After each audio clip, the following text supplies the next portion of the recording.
Veg manchow सूपसाठी मी इथं अद्रक घेतलं आहे बारीक कापून, लसूण घेतला आहे मी बारीक कापून, अर्धी वाटी मी इथं गाजर घेतलं आहे, इथे मी घेतलं आहे बॉईल केलेले नूडल्स, त्याचं मी पाणी काढून घेतलं आहे, कांदा घेतला आहे मी अर्धी वाटी, इथं मी कोबी घेतला आहे बारीक कापलेला अर्धी वाटी, मिरच्या घेतल्या आहेत मी 1 टेबलस्पून, बीन्स घेतल्या अर्धी वाटी, सिमला मिरची अर्धी वाटी आणि मशरूम घेतले आहेत मी तर अर्धी वाटी, कांद्याची पात अर्धी वाटी आणि कोथिंबीर त्यांच्या दांड्यासकट मी कापून घेतली आहे। इथं कॉर्नफ्लॉवर लागेल आपल्याला, मीठ लागेल, ब्लॅक पेपर लागेल, red chilli sauce, dark soya sauce, green chilli sauce, vinegar, हे सगळं साहित्य मी घेतलेलं आहे। आता ह्या सगळ्या भाज्या थोड्या थोड्या मी उरलेल्या पाण्यामध्ये टाकून त्या बॉईल करून घेतल्या आहे, त्याचं स्टॉक तयार करून घेतलेला आहे, तो स्टॉक आपल्याला सूपसाठी वापरायचा आहे। आता जे नूडल्स मी बॉईल करून घेतले त्याला कॉर्नफ्लॉवर लावायचं आहे, कॉर्नफ्लॉवर लावल्यामुळं नूडल्स आपले क्रिस्पी होतात। आता ते आपण तेलामध्ये डीप फ्राय करून घेणार आहे, अशा पद्धतीने सगळीकडे लागेल असं कॉर्नफ्लॉवर लावून घ्यायचं आहे। एका कढईमध्ये भरपूर तेल टाकून आपल्याला हे नूडल्स फ्राय करून घ्यायचे आहेत। हे नूडल्स एकदा फ्राय करून ठेवले की 1 महिनाभर टिकतात, तुम्हाला जेवढे लागतील तेवढे तुम्ही फ्राय करून घ्या।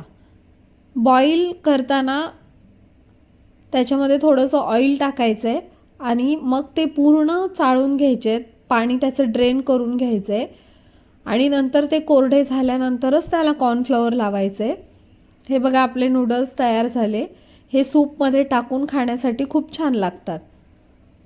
रेस्टॉरंटमध्ये आपल्याला सूप बरोबर हे नूडल्स मिळतात, तेच हे नूडल्स आहे, हे आपण घरीच करणार आहे। तुम्हाला हवं असेल तर हे विकत पण मिळतात, पण घरी करायला अतिशय सोपे आहेत, तुम्ही नक्की करून बघा। आता आपण एक कढईमध्ये तेल काढून घेणार आहे, थोडंसं 2 टेबलस्पून मी इथं तेल घेतलं आहे, त्याच्यामध्ये लसूण घातलं आहे। आपल्याला ह्या भाज्या जास्त फ्राय नाही करायच्या, फक्त त्याचा कच्चेपणा जाईल इतकंच फ्राय करायचं आहे। आता मी अद्रक, लसूण, मिरची तिन्ही इथं टाकलेलं आहे। आता त्याच्यामध्ये मी कांदा टाकते आहे, कांद्याचा कच्चेपणा जाईपर्यंत त्याला हलवून घ्यायचं आहे,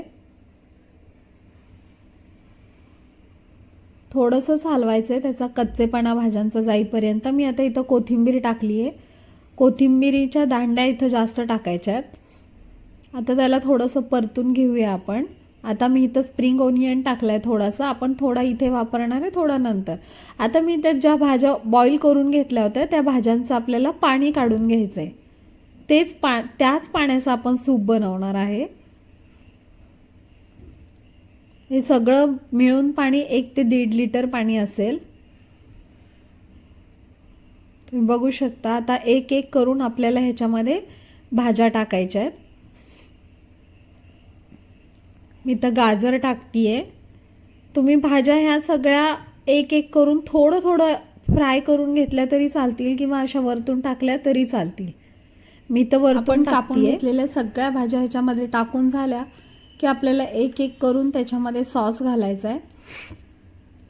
आता मी तर मशरूम घालतीये, कोबी, आता हे चमच्याने आपण एकदा ढवळून घेऊया।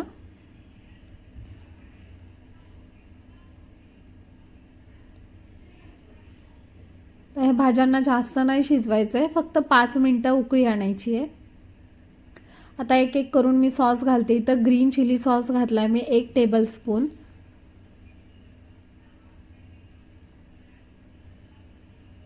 1 टेबलस्पून मी इथं रेड चिली सॉस घालतीये, थोडं थोडं मध्ये मध्ये हलवत राहायचंय। तर इथं सोया सॉस घातलाय 1 टेबलस्पून। तुम्ही ही सगळी रेसिपी करताना तुमची टेस्टनुसार सॉस घातले तरी चालतील। व्हिनेगर घातली आहे मी इथं 1 टेबलस्पून। आता हे सगळं हलवून घ्यायचं आहे, त्याला 5 ते 7 मिनिटं चांगली उकळी आणायची आहे। मी चवीनुसार इथं मीठ घालतीये। आता या पाण्याला उकळी आली आहे चांगली, आता 5 ते 7 मिनिटं चांगली उकळी आणायची आहे। आणि आता मी ब्लॅक पेपर घालते 1 टीस्पून। आता मी जे कॉर्नफ्लॉवर घेतलं होतं ते थंड पाण्यामध्ये त्याची सेलरी करून घेते. तर थंड पाण्यामध्येच कॉर्नफ्लॉवर असं करून घ्यायचं आहे आधी आणि मगच त्याच्यात ओतायचं आहे. आता थोडं थोडं करून मी कॉर्नफ्लॉवर घालते आहे. तुम्हाला जेवढा थिकनेस पाहिजे त्याप्रमाणे तुम्ही कॉर्नफ्लॉवर घाला. मी तर 1.5 ते 2 टेबलस्पून कॉर्नफ्लॉवर घातले. उरलेली कांद्याची पात सगळी आता घालून घेतली मी त्याच्यामध्ये. उरलेली कोथिंबीर पण घातली आहे.